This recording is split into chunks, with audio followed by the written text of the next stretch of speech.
What's up, YouTube? Welcome to another personal finance video where I'm talking about gold and silver, cash, all that good stuff. If you guys are into that stuff, please like the video, subscribe to my channel, and check out my website, My Road to Wealth and Freedom. The link will be down below in the description. Quick disclaimer, I'm not a financial advisor, so please do your own research before making any investment decisions like buying gold or silver, investing in stocks, real estate, bonds, any of that stuff. Consult with a financial advisor before making any of those decisions.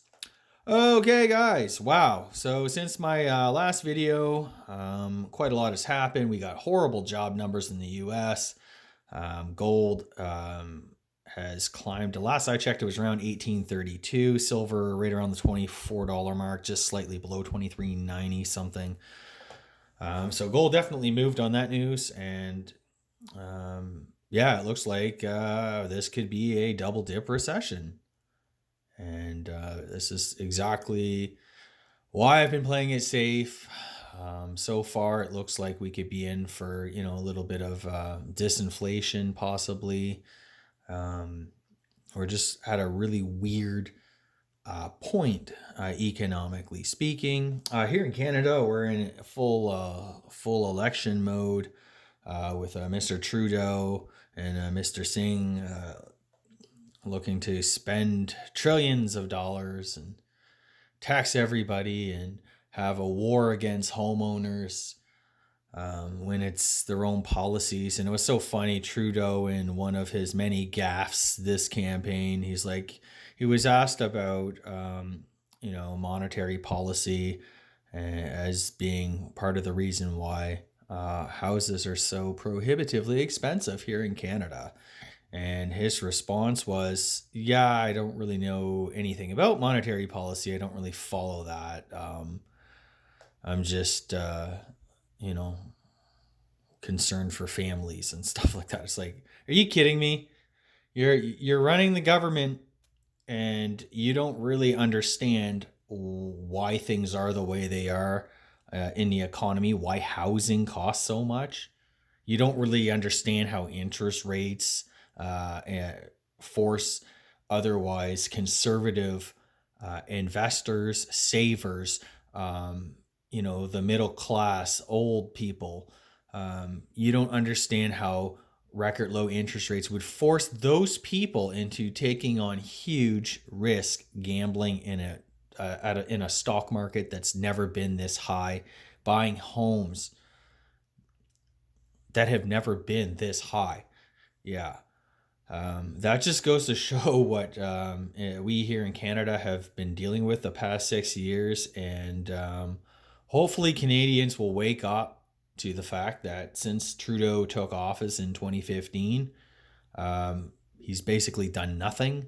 And we're in a far worse shape financially, economically, socially than when he took office. So that has everything to do with his leadership. That's all I'll say on that. Moving on. All right, guys.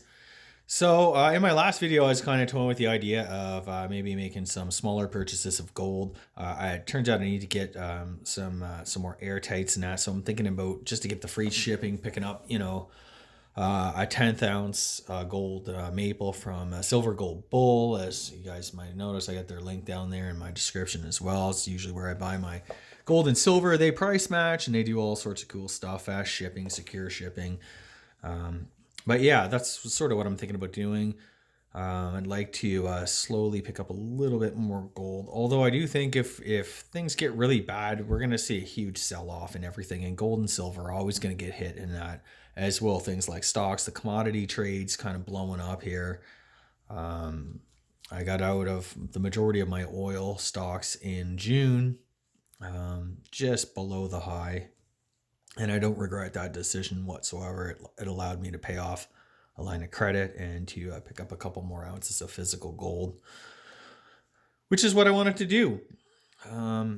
Yeah, and other news, I got a pile of cash in the bank to make that lump sum mortgage payment. Again, no regrets there either. Being completely debt free takes a huge load off my shoulders.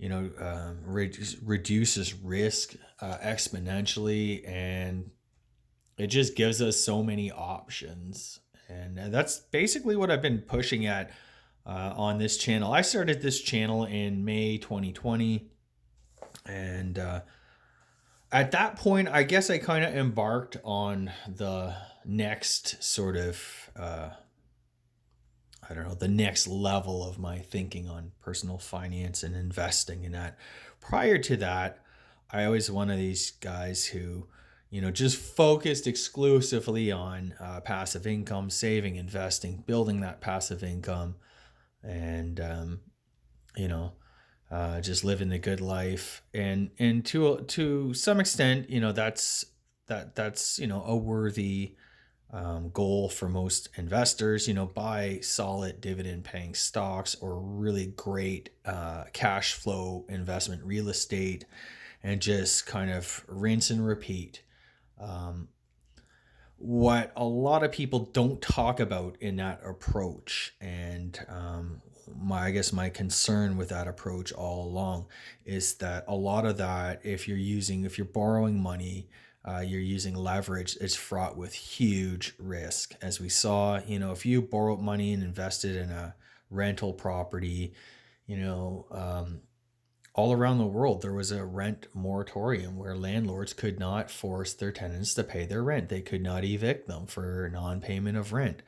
So, these discriminatory practices by governments in the middle of a harsh pandemic just added so much pain to landlords. And, I've had rental properties, and I get that there's no love lost for the landlords and stuff like that. But, I had rental properties. I put money into them to fix them up and to, rent them and be fair. I wasn't overcharging on rent. I was, you know, um, not kicking people out unfairly, and all that stuff. And these tenants trashed these units.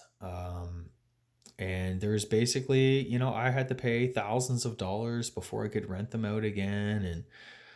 And it's just all the games. It's a lot of people have this idea where, this landlord is super rich, and, he's screwing the tenants. He's, this sort of evil aristocrat, and, the tenants are the peasants, and, there's such this wealth and power disparity. And it's actually really not like that. The vast majority of landlords are just everyday middle class people, just trying to get ahead in life. Maybe they don't want to invest in the stock market. They're freaked out about it. Um, they want something real, something that they can control directly, something that they understand a bit more. Um, and these are the people who have been getting screwed over. They're, just your everyday guy and gal. It's not these huge, these giant landlords that own, hundreds of apartment buildings and stuff like that. It's just the everyday average Joe Jane, landlords. And so quite frankly, I'm really sick and tired of hearing, oh, landlords don't need this. Landlords don't need that. One of my main reasons, incidentally, I got out of the real estate game is because of, there's really, tenants don't have to pay their landlord. And then you gotta, it takes several months before you can actually evict them. By that time, they've trashed the place. You've gone several months without rents. You have to go to landlord tenant tribunals where they tend to favor tenants all the time. And it's just very, very one sided. And it's honestly like I see, like in the Midwest of the US, um, it looks I'm really envious of property investors in those states, because if someone doesn't pay, you can evict them. I guess there's a process, but at the end of the day, the sheriff comes and escorts them off your property. And I just don't think really people realize the like how risky landlording rental real estate actually is. You can, yeah, we all know about bad tenants and that, but there's such like cost involved. Um, you have a mortgage that you're paying on that property. There's insurance. There's all kinds of maintenance, especially if if the tenants are really rough on the place, or if they get pissed off at you, don't pay and smash the place up, trash the place. I mean, it costs a lot of money to replace flooring, to replace your walls, or maybe some appliances, maybe kitchen cabinets and stuff like that. So I'm just quite frankly sick of um, these politicians targeting unfairly, landlords who are hardworking Americans, Canadians, just trying to get ahead in life, and they're being villain painted as villains in these, just for some political points. It's disgusting, quite frankly. Um, so, anyways, that's all I have to say on that. One day, once property markets crash and there's blood in the streets, I will for sure be investing again in real estate. But just right now, it's just honestly, I have no interest in it. I'm not gonna cash. It's nearly impossible to cash flow anything, and then you just get nothing but huge risks. The market could fall, interest rates could rise, you get bad tenants, and there's just a whole lot of reasons. And really, until we get a revamp of landlord tenant rules, I'm not really sure that I'd be interested at all in investing. I guess I could find another area of the country where maybe conditions are a bit more favorable to landlords. But at least here in Ontario. Ontario is kind of like the New York, California, I guess, in terms of landlord tenant relations, that type of thing. So things favor tenants heavily. So not really my cup of tea anyway. I have considered, I should add this in, I have considered getting into sort of like investment real estate, but maybe buying like a cottage, lakefront property, or a cottage on a lake, and then kind of doing that, the cottage rental, potentially Airbnb, that type of thing. I'm kind of thinking about that. But again, for now, as I've been saying for the past almost year, I'm just playing it super safe.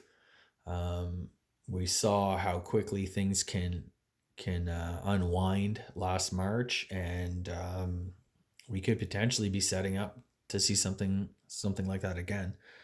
So, amidst all this uncertainty, I just keep sticking by my plan. I'm paying off the last major debt that my family has, which is our home mortgage, stacking cash and gold and silver. I am interested in starting to rebuild some of that passive income, um, as I said. But again, it's right now I'm just saving cash. There's nothing that really interests me. I don't find anything to be a really compelling buy right now, and I guess I'm just gonna kind of sit on the sidelines and wait and see what's going on. Nothing wrong with that, especially where we're at. Yeah, and then on the passive income stuff again, I just want to kind of expand a little bit more about that. Passive income is great. However, you got to understand you have your capital at risk, and as we saw in '08, '09, this last crash, the tech crash 20 years ago, um, March 2020, that whole crash. Um, that capital can lose 30 to say 50% of its value, and that passive income in the form of dividends, distributions, interest, possibly, that can all be cut in half as well. So as companies slash their dividend payout, and that type of thing. So what you feel is not risky, or what you feel like is certainty, um, can be very uncertain. You had rental real estate and your tenants don't have to pay you. Well, now what? You were counting on that passive income to support your lifestyle. And when, companies slash their dividends, renters stop paying rent, I mean, you could find yourself in real trouble, which is why I decided to, I could play that game and go out on a limb and strive to make the most in passive income, and really take on a ton of risk. Or I could do what I'm doing, just get rid of the largest line item on my monthly budget, which is mortgage expense, and live happily ever after. I don't need that much passive income to fund our month to month lifestyle. If with paid off, we have two paid off vehicles and a paid off home, money in the bank, kids' education funds, retirement funds, everything's funded. You know, what a difference that would be. And I know how this is going to play out. Right now, I've been, the last year and a half, probably a year and a half, um, I really haven't done that great at all. I was looking at, on average, I think the net worth goes up about 15 grand or something like that, give or take, every month, which is still pretty good. I mean, you gotta understand, all I'm doing is paying a mortgage with a 3% interest rate and stacking some cash. Um, I am putting a little bit in retirement as well. But really, I'm not really doing any of the heavy investing that I used to, 2, 3 years ago, especially. And I guess I don't know. I just kind of hit that point. I had my rental properties, and it's just like I don't understand. How do people do this? And I started to at one point I was over $700,000 in debt. I had two mortgages, a line of credit, a home equity line of credit, and my personal home mortgage. And it's just like, you know what? Like, yeah, on paper, it looks great. I was like, yeah, I had a net worth, or my family had a net worth of over $1 million. But look at the cost of that. Like, that could be like, you have $700,000 worth of debt. That's nearly $1 million in debt. Like, that could be, that's problematic. Asset prices go up and down, they fluctuate, but debt remains forever. And that is something I think lost on a lot of people nowadays. That, yeah, it's all great. Stocks going to the moon, real estate and stuff like that. But on the other side of that, you do have a lot of risk with the amount of debt that you carry personally. So, yeah, I decided, hey, I got rid of the rental properties, and that significantly improved, with the profits I made on the sales of those properties. I threw it onto my home mortgage. So, not only did I eliminate two of the mortgages, I paid down a good chunk on my personal home mortgage, and then I just went to work, kind of slaying that mortgage beast.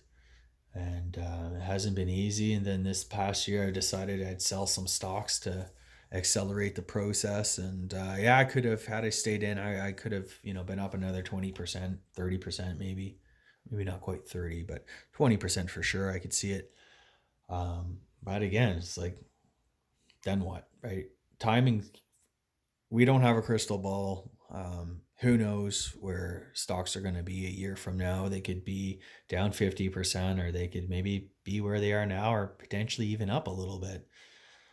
I just don't see the need to take a great big risk. And that's what I want. If you guys are new to personal finance, maybe you'll take some of what I'm saying. And I see more and more people are sort of waking up to the fact that, hey, getting out of debt makes my personal financial life anti-fragile.